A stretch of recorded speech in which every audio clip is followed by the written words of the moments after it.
Hi everyone. The secret to existence is in front of you. Let me explain. 20 years ago, quantum physics posed the idea of string theory and M theory. String theory saying everything is tiny little strings that vibrate, and based on how they vibrate, makes up its properties, its color, its taste, shape, things of that nature. What they don't know is that about 6,000 years ago, the quantum hermetica, Hermes Trismegistus, the Emerald Tablets of Thoth, the third hermetic principle is the principle of vibration. Nothing rests, everything vibrates. So they're rediscovering that. That was 20 years ago. Now, cutting-edge quantum physics talks about the universe being conscious. And that's what it is. So, how do you experience God? Well, the kingdom of God is inside you. All the ancient texts tell you that, the East and the West. The kingdom of heaven is inside you. The kingdom of God is inside you. We are all one consciousness. We are all one consciousness.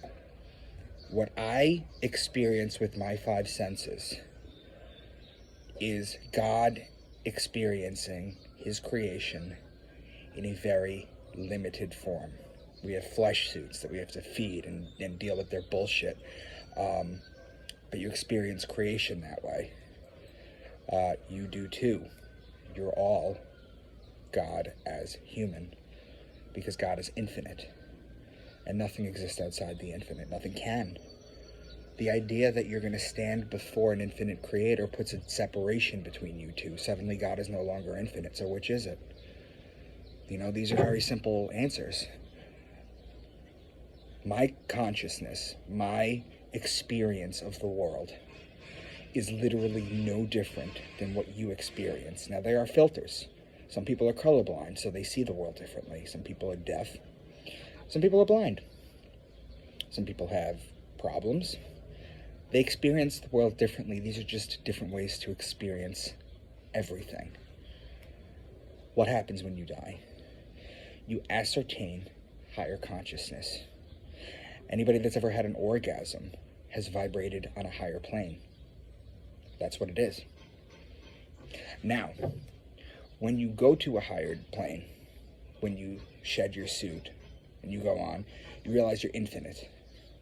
You're infinite and you're powerful.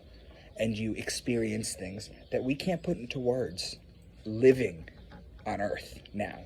People try, but you just can't. And I talk about the book Flatlands, which is a cube. It was written in the 1800s. It's a story of a cube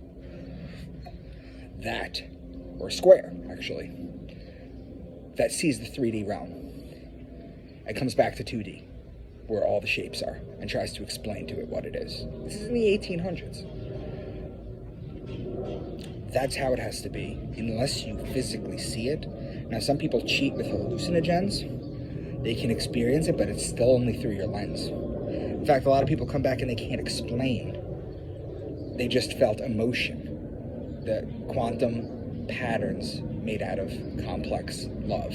That's what a lot of people say. Gather your thoughts and be in a good place when you take hallucinogens, by the way. However, you experience a higher plane when you pass. Your consciousness expands.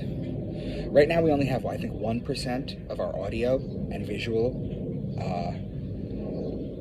fields of what's truly out there in our dimension. Because if you could see 100%, you wouldn't be able to function. I mean, cats can see a little bit further than us. That's why they were revered in the ancient Egyptian times. But what am I saying? We are all one. My consciousness is no different than yours. It's not. Now, I'm going to link in this video, I'm going to link a video that you should all watch. And it's from a guy called Dr. Quantum, and it's a cartoon. And what it does is it explains how a 2D shape discovers 3D, and the process, and why it's impossible to come back and explain to someone in 2D. It's very well done. Link in the description. And that's basically it. I just want you guys to understand is that there is nothing to fear.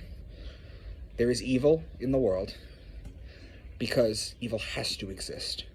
Because without evil, without demons, without things of this nature, there is nothing to reflect the good. And they tell you this in the Bible.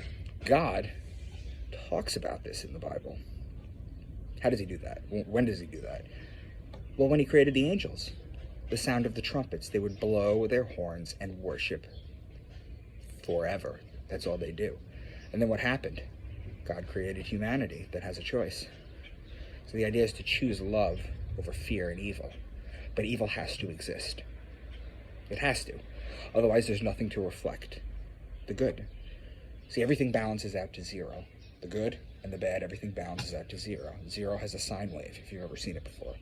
So, just a couple thoughts that I wanted to throw out there to you guys. I'm going to do another video in a little bit. I just want to relax for a little bit, but I'm going to wrap the human body around the zodiac, and I'm going to explain to you where everybody's, depending on your sun sign, where your strengths are, and what zodiac sign affects what part of the body.